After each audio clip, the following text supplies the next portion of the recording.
Have you ever tried to talk with your addicted loved one only to have them blow up in your face? Have you ever felt crazy, like you did something wrong? Are you being trained to shut up? Has your home become a war zone? If you said yes, you need to stay tuned to today's show, Setting Boundaries. We're just a down-home party animal, two-stepping across the sky. He mixed jingle bells with a rebel yell and made history that night. 3, 2, 1, 0.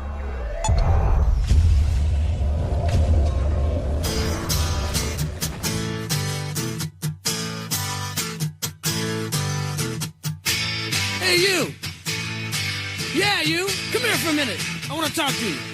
Come here. Come to Daddy. Mama says you're brain dead. Bang your head against the wall.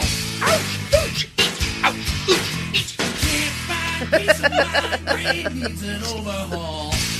Kitty, kitty, kitty, kitty. Bonehead, brain dead. We're all the Same. You can't think straight When your heart is in pain. Turn around, hit the ground. Time to lay your burden down. The views expressed on this broadcast of the Take 12 Recovery Radio Show are those of the co-host and guest and do not necessarily reflect those of our affiliates. The topics and opinions on today's show should not be considered as medical, psychological, or professional advice. Take 12 Radio is not affiliated with any particular 12-step fellowship. And now, here's your host, The man, the myth, the legend. the Monty Man. I'm telling you the truth, man. I ain't gonna lie to you. Kitty, kitty, kitty, kitty, kitty. Good guys, bad boys, we're all the same. Saved by grace is the name of the game. Turn around, hit the ground. Time to lay your burden down. Welcome to the Take 12 Recovery Radio Show. Tony's here. Good morning, I'm back. She is back. I am back. Marv's here. Yes, sir. Denver's here. Morning. Studio. Christy, the studio kitty. Kitty, kitty, kitty, kitty. Yeah, the first time we did that, she gave me the stink eye. Did she give you the Yeah, stink eye? she's like, why? She's here, and Nala's over there laying down. Sleeping. Like I did it.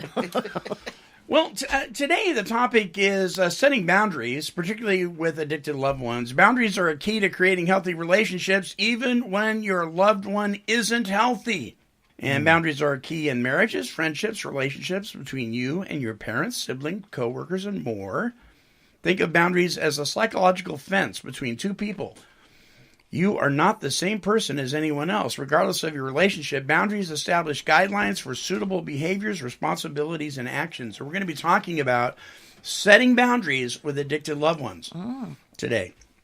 So this is a very important show. We're going to have some fun beforehand as well. Hey, I read an article in the Albany Democrat Herald the other day. Woman sentenced to 2 years for deadly meth-laden kiss. Did you see this article? Yeah. Wow. Portland, an Oregon woman whose inmate boyfriend died from a meth-laden kiss after a prison visit was sentenced to 2 years behind bars last Tuesday on a drug conspiracy charge. Melissa Ann Blair and Anthony Powell shared a long kiss at the end of a visit last year at the Oregon State Penitentiary, and she passed 7 tiny balloons filled with methamphetamine into his mouth. 2 of the balloons ruptured in his stomach a short time later, and he died of methamphetamine toxicity. Yeah, so there you go. Trying to sneak meth into the prison with a deadly kiss, and it killed him. A long kiss. Oh, That my was God. a long kiss. What was he going to do, poop him out? Well, evidently he swallowed them. Oh, why? Well, maybe he was going to poop them out. Yeah, they were in balloons. Yeah. He probably had that eye-to-eye. Right, 'cause Why they were would you probably do gonna- that? Right. Well, because you're a drug, like to have you're a some drug gas. addict, and you want to get your drugs. You want to get gacked in jail. Oh, Lord. Poop out balloons. I'm sorry. That's just sad. Well, when you're an addict and you're active in your addiction, you will... Listen, remember we've talked about this. Yeah. Obsession does not conform to reason. So Amen to that. it doesn't matter what your moral standards are. It doesn't matter, what you think you shouldn't do. If you are in the middle of your obsession, you are incapable of making healthy choices. And we're going to be talking about people that are in that place, and some of the signs that maybe you ought to look out for, as somebody who needs to set boundaries in your life. Obviously, there were no boundaries, not even that the prison could put up Right. Jesus. with these guys. Oh, So- gee. Yes? Does anybody besides me have this vision about how this could have happened? I know. I was. Oh, I I mean, they're visioned sitting it, there. all right. They're sitting there having a visitation, right? Right? And this gal, is she talking to this guy with 7 balloons in her mouth? It's pretty I mean, bizarre. think about it. Yeah, it's just. Well, she probably came in and well, you would think I don't know. And she couldn't have been just sitting there blowing up balloons right there. I mean, She needs to not use dollar store balloons. Maybe, first they, of- go maybe ahead. they were in like bubble gum wrappers, and she just kept popping. I don't know, Unwrap the but bubble gum wrapper, put one usually- in her mouth, and pass it off. I if the don't- kiss is that long, usually they don't let you have Yeah. contact like that. Yeah. That so I it's guess. unusual. That's its little ones, and then she's just like. How'd she What go? was that? How'd that go? Wow. Like- That's an interesting kiss.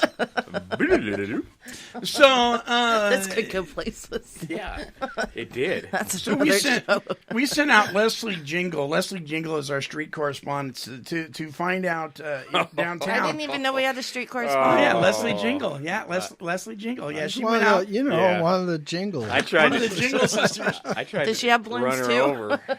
You tried running her over. We sent her tried out to to run interview her. people downtown to see how early was too early for Christmas music. So here's Leslie. Christmas is a little over a month away, so I thought I would hit the streets and see if it's time for some Christmas music. I think maybe in a couple more weeks would be better to start. You guys think it's too early for Christmas music? No. No. I was in Winners yesterday. They had Christmas music. I played it myself today at work. It's never too early. It is winter anyways. It's Christmas is only probably less than a month away, so might as well get Christmas on now. No. Maybe like December 21st, 4th, and 25th. Yeah, amen. I agree. Yes. Oh, because I think we should all get in the mood now. You think it's too early for Christmas music? Absolutely. When do you start listening? Don't really. Good man. I hear it on the radio, and I switch that channel. Thank you, Leslie. Leslie Jingle, our Take 12 Radio street correspondent. She sounds familiar. She's our street correspondent, Leslie Jingle. Of course she sounds familiar. Have you met Leslie? Well, of course, haven't everybody? It's like On Santa a Claus. street corner, no less. Oh my God. Now, Denver's a humbug. He hates Christmas. I absolutely adore it. But is it too early to play Christmas music, Tony? Very. Oh, please. Like I said, I hear it on the radio, and I change the channel very quickly. I'm Why in would denial. you- okay, but I don't think it's ever early to play music that glorifies You have Christ. Hobby Lobby playing Christmas music in But August. Frosty the Snowman may whoa, not be whoa, whoa. glorifying Yeah. Christ. Grandma got run over by a reindeer. How many times Where can you is hear that and Christ? just get done with it? You need to write a Western version of that. I do. Yeah. I will sing Christmas music in the middle of summer. I love it. James would probably too. Yeah. He'll sing everything in the middle of any weather. Yeah. Yeah. He's really? always singing. Monty Man, Monty Man, may I interrupt? Sure. Hi, Well, Cecil. I have something that's kind of early for everyone. Me and a bunch of the friends that I get together with for coffee every day decided to put a little early Christmas song together for you and your listeners. And, Oh, my Lord. I know how much you talk about hating technology and what it's done to our world, and it's just really screwed things up. And so I Dear want Lord. to talk to you about a little song we want to sing for you about Santa's solar-powered sleigh. And it's a little song that goes like this. Ready? A 1 and a 2 and a... Santa's brother Bob came to visit for a while. He said, bro, you need to know your sleigh is out of style. It's getting really old, and the paint job is a mess. It doesn't have a heater in case you get cold, and it doesn't have GPS. What if the reindeer all get sick? What if they lose their lift? But don't you worry, brother, I bought you a little gift. It's a solar sleigh, it's the latest thing. When word gets round in every town, everyone will sing Santa's solar sleigh. It's quite a sight. It has everything he needs for that special Christmas flight. And it's got headlights, taillights, floodlights, Christmas lights, automatic doors, a coffee maker, ice maker, snow maker, toy maker, all of that and more. And it's got a windshield washer, dishwasher, clothes washer, boot washer, satellite TV, hi-fi, Wi-Fi, auto park, auto fly, a laser light Christmas tree. Santa said that's kind of you, and I don't mean to offend, but my old sleigh is A-OK. It's like a trusty friend. Bob said, come on, brother, I bought the very best. Please just try it Christmas Eve, it will pass your every test. Santa finally gave in, he told the reindeer the news. He said, I guess that sleigh is best, so I guess I don't need you. Shoo! That was long. It really goes on and on. And Santa does end up making an amends. He does a 9-step, and he gets rid of the solar sleigh and goes back to his old sleigh and uses his reindeer. So good news for everybody. Yay! Thank you, Cecil. If y'all could have seen Monty, he was laughing the whole time. So did Julie write that? Uh-huh. Wait, Jingle? Leslie Jingle? Leslie.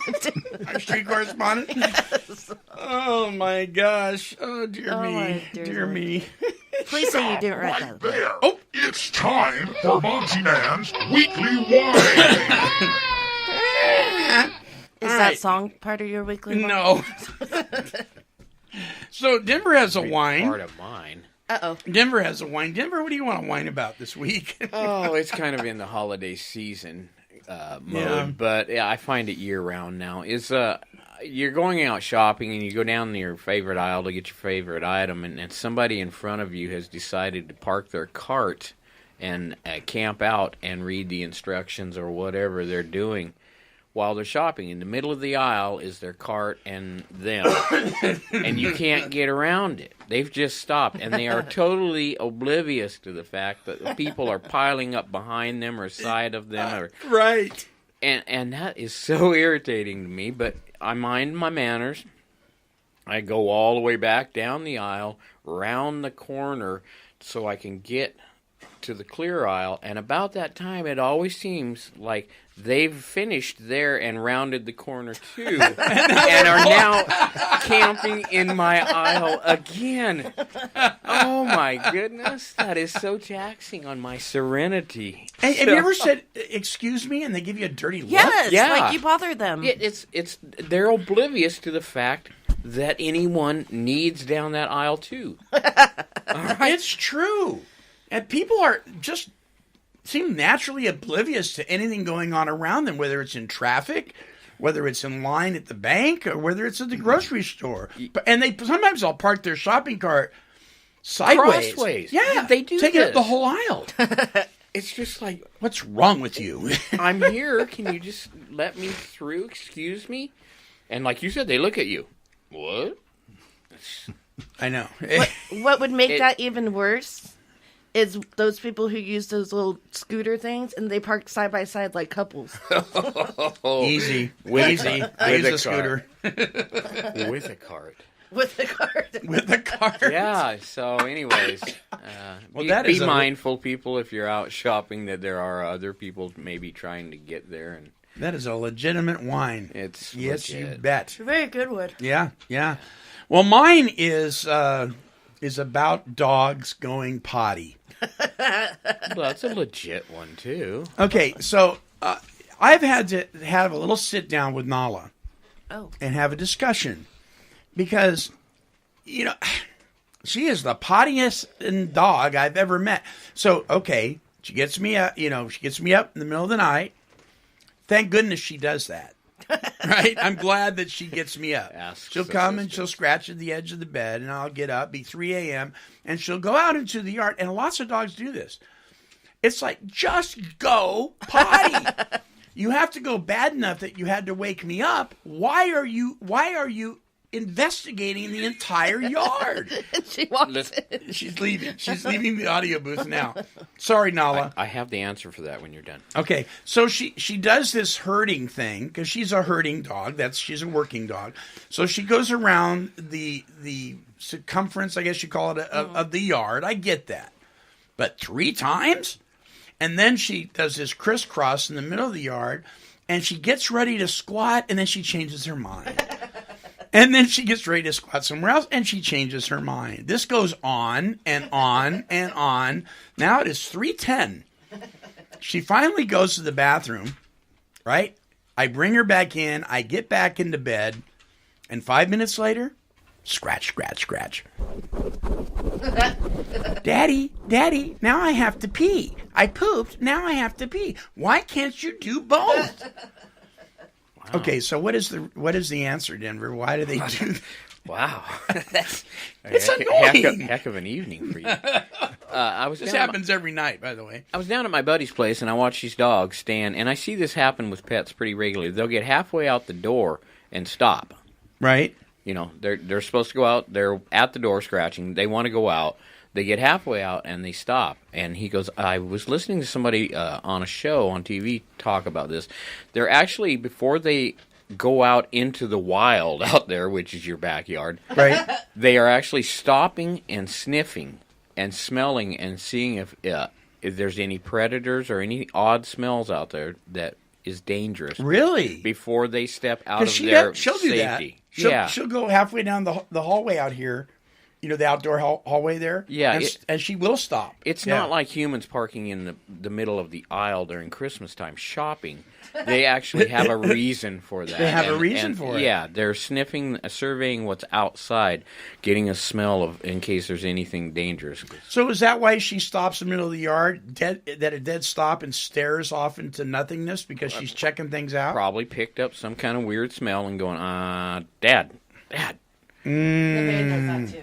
Where did your mic go, Tony? I don't know. We're going to fix it right now. There you go. Are you there? Yeah, you are there. Hey. Boom. It does that too. It's not that they're laughing, going, I'm halfway out. It's that they're actually surveying the neighborhood to see if there's anything dangerous out there. Christy's over here going, I don't have that issue. My toilet is indoors. I did notice that she turned her back when you played the Christmas She jingle. did. Yeah, she does that. She's kind of a snooty cat. I liked it. setting boundaries, obviously. All right. Well, that makes sense. I make amends, Nala. I'm sorry.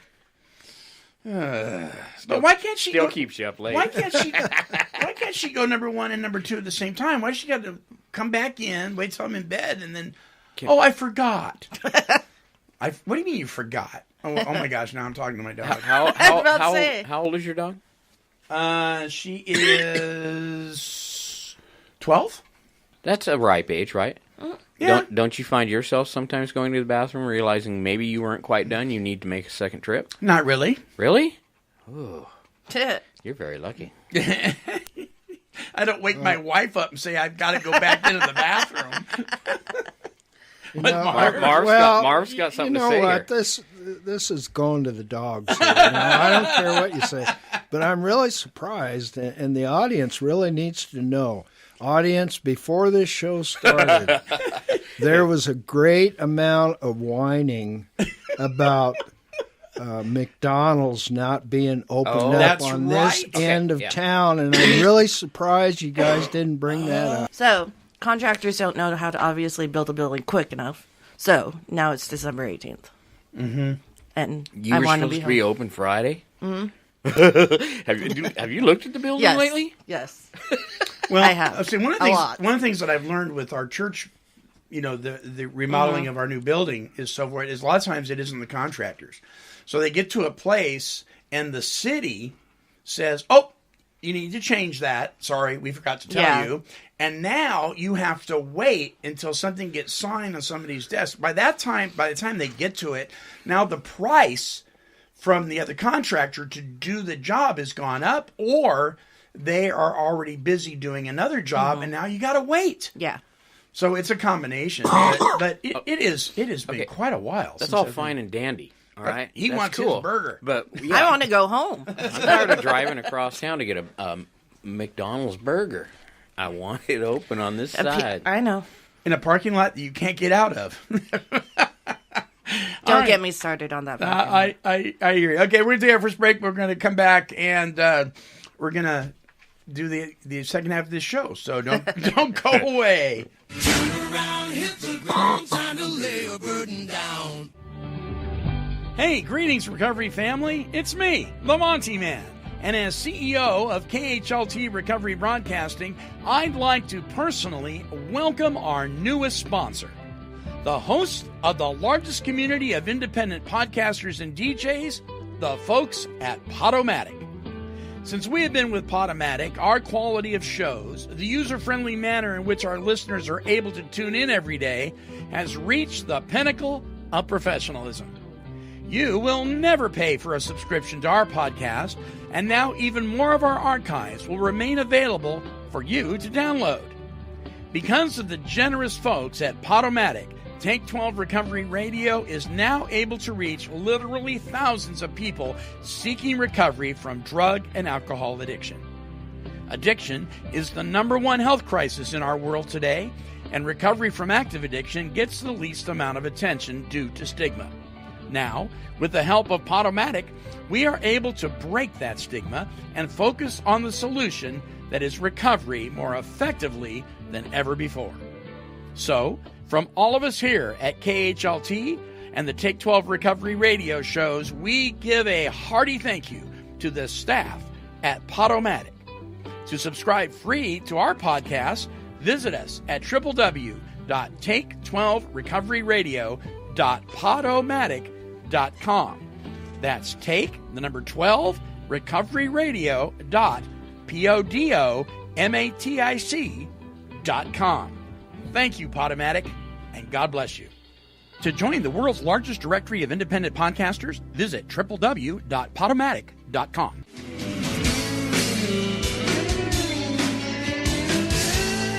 Alrighty, we are back. Tony, is your mic on? Yep. Yep, it's on. So far.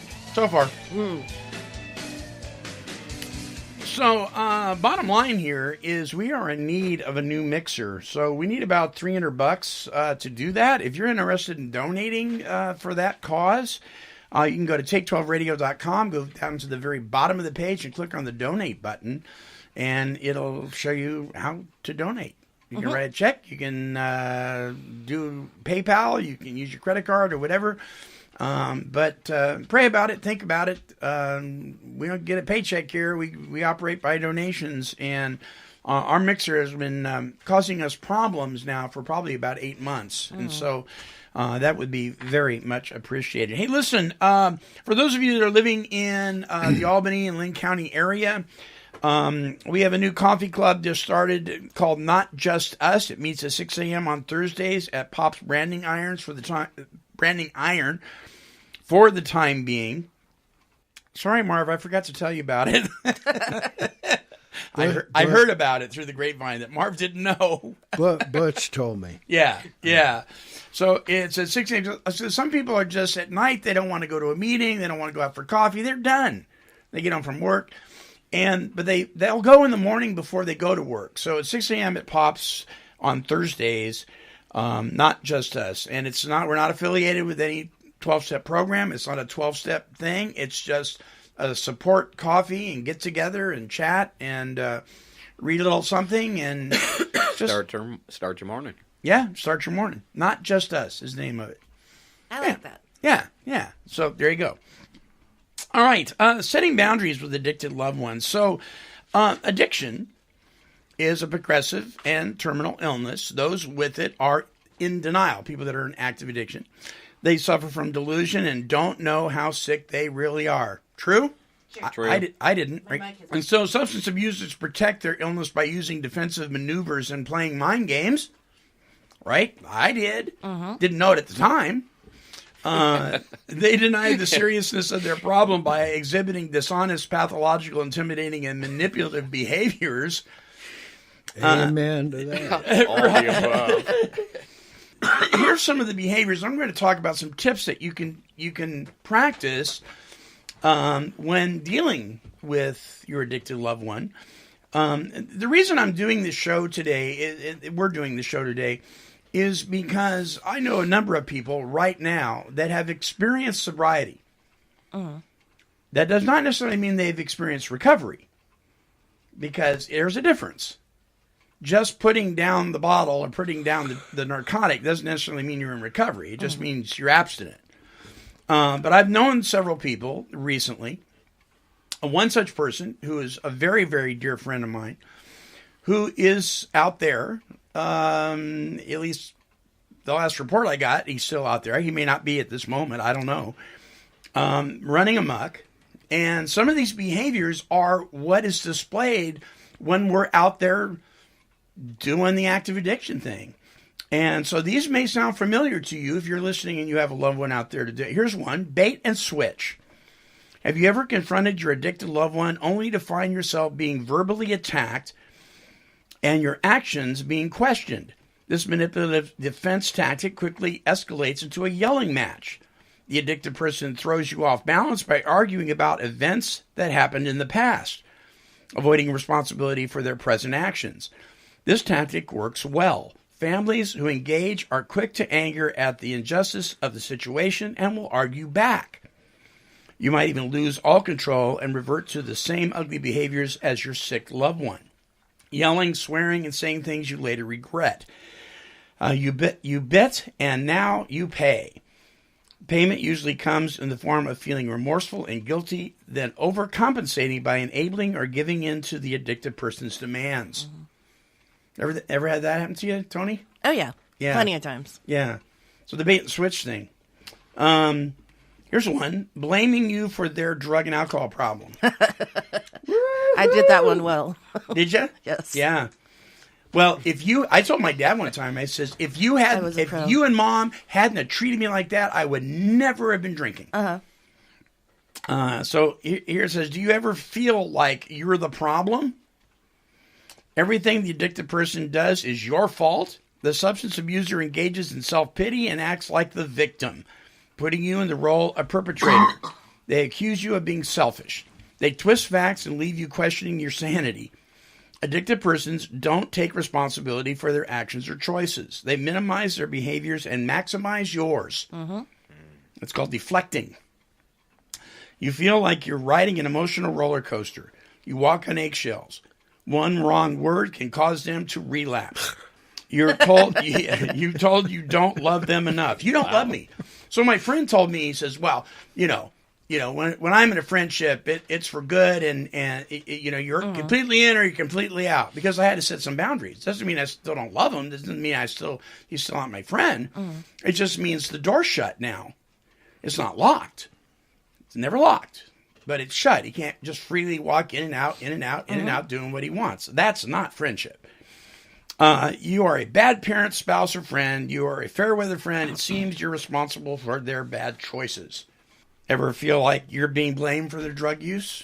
Know anybody like that? It's your fault? All the time. Here's one of the most popular ones, of course: lying.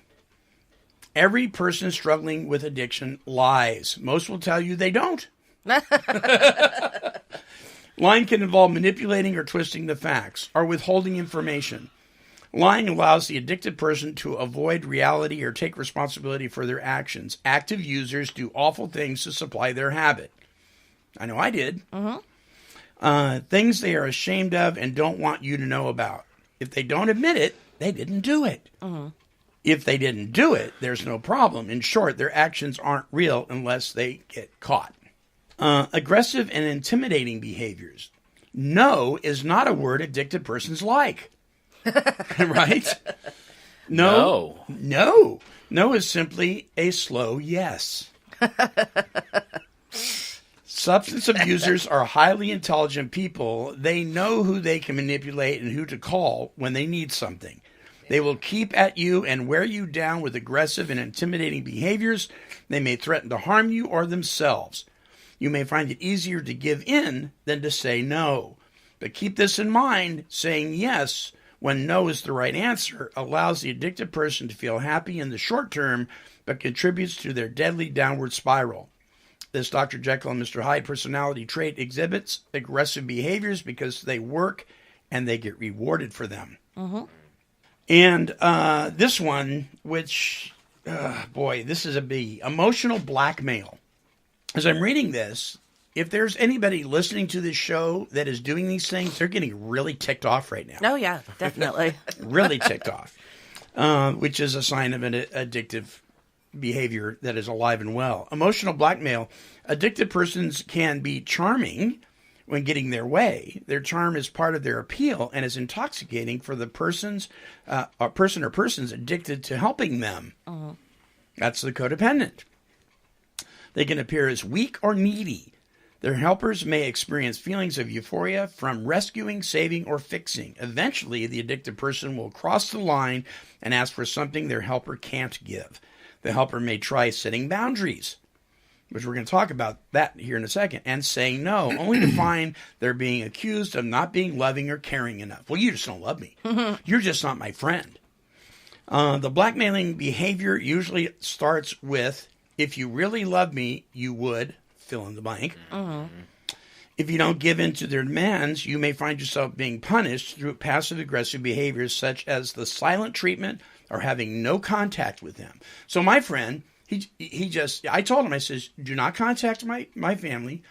You cannot come on my property, because I had to set boundaries. Yeah.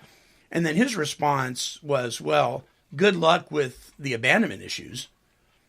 Sorry, I don't have those anymore. Yeah. I mean, my relationship with God is stable enough those aren't there. And then he told me to F off. Oh, of course. That is a behavior that is out of pain. Mm-hmm. I don't believe for a minute that's his heart. They may also pout and withhold their love and affection from you. In essence, your addicted loved one is using your love for them against you. And it is easy to be fooled into thinking only the addicted person needs help, but that's not true. Addiction worsens for everyone over time. The family learns to tolerate abuse and make excuses for it. The people who are closest will get hurt the worst. Without support, families can suffer from health problems like PTSD. Sadder still, some families refuse to seek help. They remain rigid in their role of codependent and enabler.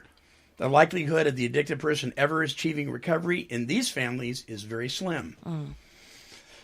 So if this is you and these things are happening and you're not seeking help, you're not seeking support, that's one of the reasons I love Celebrate Recovery, because it covers all hurts, hang-ups, and habits. So you may be the loved one of somebody who's addicted. Al-anon has people that are addicted or are alcoholic but are also codependent. So you have support for the family member.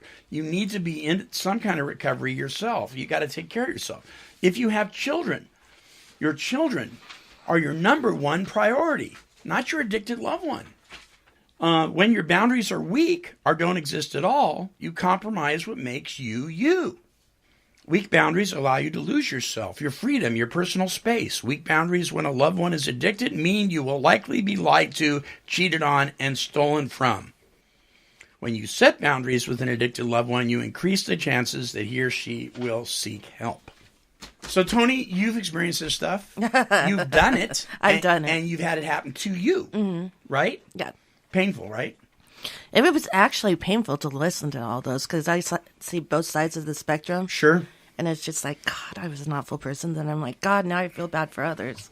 Well, because those of us who have been active alcoholics or active addicts also tend to be codependent as well. Oh, very Not all codependents are addicts or alcoholics, but we can be that. So we do see both sides. And it is like painful. when Walter was living with me, I was enabling him to stay there to do what he was doing, you know. You kept giving him a soft place to land, right? So why wouldn't he continue? Exactly. You bet. So my boundaries have been crossed, and I have crossed boundaries, and I have set boundaries, and that was just a lot to hear. Yeah. It's sad. It saddens my heart a lot. Addiction is the number one health crisis in our world today. It is. And a lot of people don't know it. Like when I was going through it, it's like I didn't know what I was doing. Yeah. And then having set boundaries, it's hard because you love that person, but you can't say enough to him to make him want to quit. Like if I didn't get caught by the feds, then I wouldn't have stopped. So what we have to remember is that we're dealing with a person who is mentally ill. Addiction is a mental illness. And their true self, if you will, is asleep. Yeah. So you saying, well, what are you thinking? Doesn't make any sense No, because that they're not just bounces. thinking. Right? Exactly. So what do you do with somebody that you're incapable of reaching with logic, for instance? What do you do with that? Well, I know, like, my family, they just had, I mean, you hear this all the time, just let them go. But, I mean, sometimes that in itself for the family members or anybody in general is the hardest thing to do. Sometimes people just have to crash and land hard. Yeah. I know I did. Right. I mean, I ended up a week in jail, going from jail to jail to jail, and having come all the way back down the same way. And that was harsh. That was a lesson I had to learn very, very, very, very quickly. Marv, any thoughts? Oh, I got a lot of thoughts. All right. Speak up. The silent Yeah, I think part of what you read when you were talking about the manipulation and the bait and switch and all that stuff. If that's happening to somebody that's been in the program or Celebrate Recovery or whatever for a while, I know from personal experience, if you're not careful with that particular person, you can walk away from that feeling insane. Because they have made their point of argument so realistic. You're standing there shaking your head saying, what in the world just happened? Yeah. And you know these things aren't true, but yet the way this manipulation and stuff works, I mean, you said it a little bit ago, these people aren't stupid. No. Some of them are highly intelligent, and they know the tricks. Yeah. And I know it happened to me. I'm standing out my driveway after a confrontation, and I'm just going, man, I feel nuts. Like I'm the one that's crazy. You begin doubting yourself, right? Yes. Yeah. Yeah. So there's that aspect I've experienced a couple of times. Yeah. Yeah, you bet. What are your thoughts there, Denver? All over the board on this one. Yeah. Yeah, that's difficult. I've had numerous addictions, and long before I got to know Christ, I had to cut away from some people in my life because you do have to. I mean, when you make that decision that you're gonna be able to kick this addiction, and you got to get away from those people, and that was not easy. They weren't family, but they were loved ones. They're people I had been with for a long time, and that was difficult. Bringing it to a present state right now, there's people that's had to deal with me. I am a manipulator to get things that I want, so I can't chime in too much on. I know that I have boundaries now, that I don't associate with people that are using, and I feel threatened that I just can't be around you. So I don't have that circle of associates now anymore in my life. Right. So I really can't, present day, say that, nobody's manipulating me or anything in that. I'm not in that kind of a relationship with anyone. So I really can't chime in on that. But I do know from my past that I've been manipulative and worked things in my favor, and I know that I've put people through hell. Yeah. From my addiction. Yeah, me too. Me too. Well, the purpose of setting boundaries is to identify the addict's behavior that has been difficult or hurtful to you or the family and put a stop to it. While you can't control your loved one's actions, you can control how you respond to them. So this is a good rule of thumb. You make a list. You decide what. Now, some people are going to have different boundaries. Whatever you decide is your boundaries. You have to stick to them. Otherwise, it's futile. It's just like a parent dealing with a child. And when we say, well, Johnny, next time. Well, it's not, it's his birthday, so we really can't, do the discipline now. It's not the right time. We make all these excuses not to follow through with the rules that the family has set forward to operate in, or the boundaries. And then they grow up and they don't have any boundaries because we've never followed through. So it's kind of the same kind of thing. So when creating your list of boundaries, make it clear. And here's some, and this may not apply to everybody, but these are mine. Number 1, no drug use. Also includes any drug paraphernalia. None.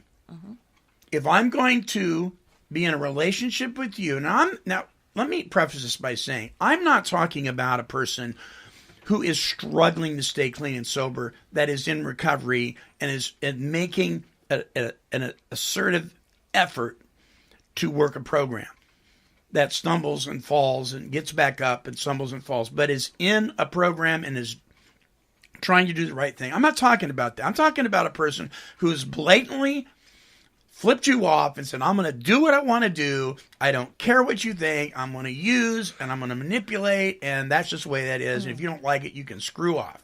That's the person I'm talking about. So if I'm going to be in a relationship with you, there's no drug use. It also includes no drug paraphernalia, particularly if you're on my property. Number 2, no one under the influence of drugs is welcome in my home. There will be no exceptions to this rule. Zip. None. Now, I am in recovery too. Now, I'm a recovered alcoholic. But I still have boundaries because I have my own. Recovered just means it's in remission. It doesn't mean I'm still not allergic. So that has got to be key. Number 3, family members are to be treated respectfully. You will treat my family with respect. If you call up and start cussing out my wife or my kids or any of that kind of stuff, that's not going to be tolerated. Number 4, the family will not wait for your loved one, and this is what is really good for people to know. Don't wait for your loved one to show up when plans have been made to attend an event or go on an outing. So we're not going to sit around and wait for you. You said you're going to be there for Thanksgiving dinner, or I'm sorry. This is when we're having this event. This is when we're going, and we're not going to sit around and wait for you. Family members will no longer listen to your loved one cast blame or anything for their personal situation. I will not listen to you cast blame on me or anybody in my family for your behavior. If you start doing that, Done. No one in my family will call in sick for you if you're unable to go to work. Nobody here is prepared to lie to cover up anything that you're doing under any circumstances. Not going to do it. Not going to lie for you. The cops are looking for you, and you happen to be hiding in my backyard behind the shed. I'm telling them. I'm not lying. If your loved one is arrested for a DUI charge or any other reason, the family will not contact an attorney or bail you out. Not going to do it. The family is no longer willing to give or lend money to you. And we are no longer willing to pay your rent, your bills, or even provide food or shelter. It's just not going to happen. As long as you refuse to take the initiative or are unwilling to be in active recovery, there is no relationship. Now, that doesn't mean there isn't possibility for one. If you are willing to get help, even if you stumble all over yourself, I'm there. Boom. I'm right by your side. It's that old thing about I'll walk through hell with you, but I'm not going to walk through hell for you. Yeah. I'm not going to work harder on your recovery than you're willing to. So as long as you refuse to do that, this is your finger in the air, nose in the air. Not going to do it. Now, here's something that is really, really vital for family members and particularly spouses. and significant others. Don't mistake a few weeks of good behavior as a sign all is well. Oh, that's absolutely right. That is so true. Yeah, I know what you're saying right there. Yeah. Uh-huh. That is manipulation to the extreme. Mm-hmm. You bet. I did that. I'll be clean and sober just to convince you everything's well, but I've got other plans. And also, you'll reach out and do these little extra things to make yourself look good. Oh, look what I've done for you. Yeah. So I know somebody right now that's getting ready to let their sibling move in with them. Mm-hmm. I don't think it's wise. They're getting out of prison, and they've been doing some recovery in prison. But I'd be going, and this is just me. That doesn't necessarily mean they need to do this. Yeah. But this is just me. There are so many sober living environments that I'd be going, all right, I'll tell you what.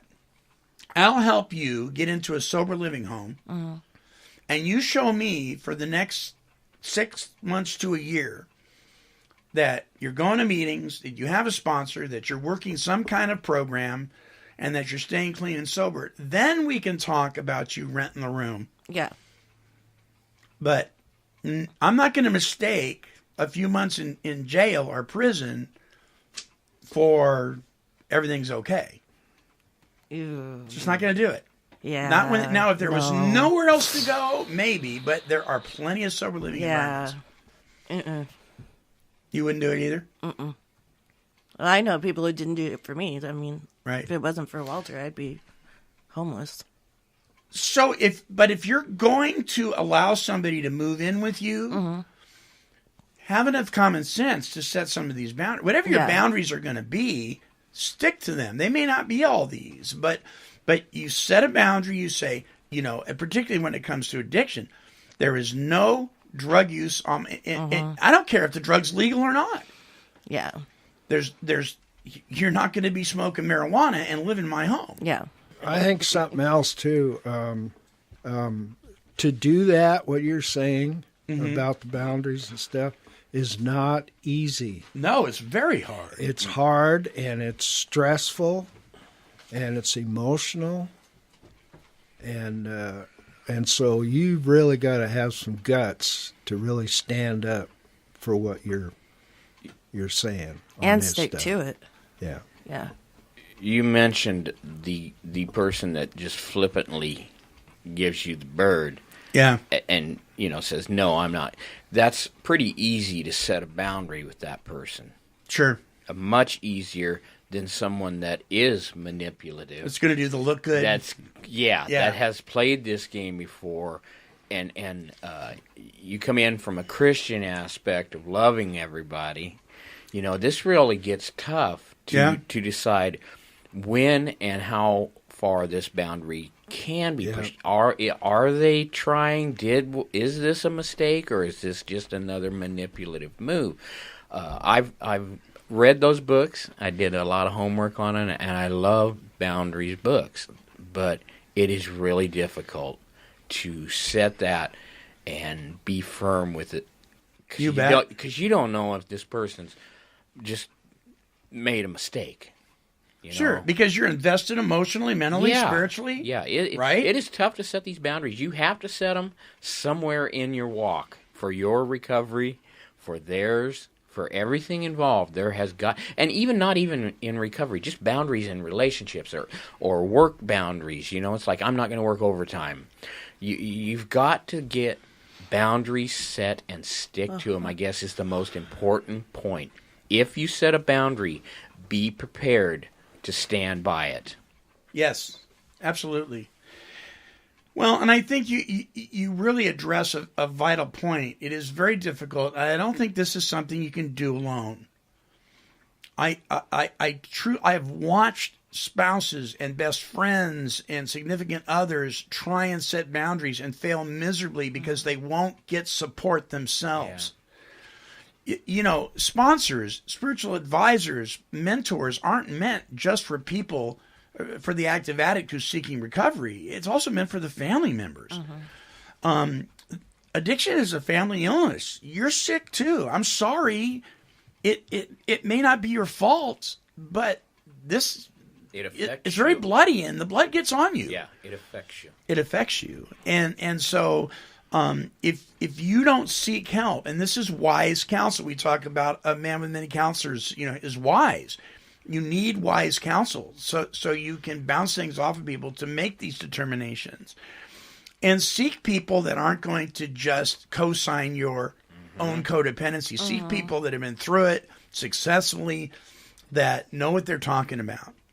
And I've watched people over and over and over again. Families have sat in my office out at Oak Creek Christian Center back when it was Oak Creek. It's now a neighborhood church. But when I was working with people, and they say, I don't know what to do. I said, here are some boundaries to set. Believe me, this works. And they wouldn't do it. Therefore, if nothing changes, nothing changes. Nothing changes. And you're bound to repeat. But get some help, because you can't do it by yourself. Now, if you've got children and they're minors, and you're allowing somebody to be in your home that is breaking the law or using narcotics, I don't care if it's legal. I'm sorry, that's neglect. That is not putting your child first. Yeah. You don't have the right to do that. You just don't. What happens if methamphetamine becomes legal? Now, is it okay? No, I didn't mean to laugh at that. I'm sorry. Well, but it is humorous in a sad way, right? Well, yeah. Can I also add on to what you're saying? Yeah. Like with my parents, they never did any research on get knowledge about how my head is thinking. Right. So I encourage, if you don't understand, get some counsel, not counseling maybe, but I don't know, just learn so you can try to understand. Learn about it. Yeah. You bet. So there is there's a really good resource that I'm going to point you to, listeners. If you go to take12radio.com, go to our website, down at the bottom, there is a banner link that says Recovery Workshops. Click on that, and Understanding Intervention is a series with Tony Messbarger, one of the leading drug and alcohol interventionists in the country, who's with Benchmark Recovery program out of Austin, Texas. Go there and listen to those 4 workshops. It'll really enlighten you, just like you're saying. And again, this is part of, you can't do it by yourself, and nor should you. Now, what about the person who's working with addicts in recovery? There's a very short paragraph here. It's in the Big Book of AA, and it simply says, don't deal with him or her when he's very drunk unless he is ugly and the family needs your help. Wait for the end of the spree, or at least for a lucid interval. Then let his family or friend, not you, ask him if he wants to quit for good, and if he would go to any extreme to do so. It doesn't say, do you want to quit one day at a time? It says, they're asked, do you want to quit for good? Do you want to stop? Doesn't mean you can. Doesn't mean you don't do it one day at a time. But do you want to stop this for good? Do you want this to come to an end? And will you go to any extreme to do so? If they say yes, then his attention should be drawn to you, so that family or loved one can point to you. And it says, as someone who has recovered. So bottom line is, when a person's lucid and you ask them, do you want this madness to stop? And they go, yes. Are you willing to follow some directions to do that? Yes. Now you've got a candidate. And you can begin working. But if not, you got to move on. And believe me, I've sponsored over 70 people in my journey, and I am telling you what, I spent more time and wasted more time on people that could give a rip when other people could have used some help. Well, the other reason that I wanted to talk about this is because this time of year, there's people out there running amok, and you as family members and loved ones, you're hurt. You're like, gosh, really? During the holidays? Come home. Show some initiative. Come back home. Meet me at a meeting. Yeah. Meet me at church. I mean, that's one thing. I will meet. I don't care who it is. If I'll meet with you, right? If you want to make that step to move forward, and you're done with this, I will meet with you in a minute. But I'll take somebody with me. Mm-hmm. Yeah. I'll meet with you for coffee. I'll see you at a meeting. I'll see you at church. The door is not locked, but it may be shut for now, and you may have to shut the door, especially if you're in recovery yourself. Any closing thoughts, you guys? No, that just brought up a whole bunch of emotions. It's crazy. Hard stuff. It is. I mean, you know the stuff goes on, especially during the holidays, and ooh, whew. Yeah, it's a difficult topic. Yeah, it is a difficult topic. But to say it again, you really got to set boundaries for yourself if you're going to find serenity and sobriety. You have got to have some kind of boundaries. Some shows just hit harder than others, though. Yeah. Especially when, like, you've been on both sides, so. You bet. You bet. Marv, any closing thoughts there, brother? Nope. Hang in there. Yeah. That's all I can say. Hang in there. Hang in there. Been through this quite a bit. Yeah. All of us have here. Yeah. And sometimes, I think Tony said it a little bit ago, you just got to back off and walk away. So our closing song is by an old college professor of mine named Jim Crane. He works at Jessup University in Sacramento, California. It was originally San Jose Bible College where I attended. And I thought it was really apropos. He has an album, it's called Diamonds and Rust, and a lot of the songs address painful situations. He himself, his family went through a lot of these things. And this song is entitled Daddy, Don't Go.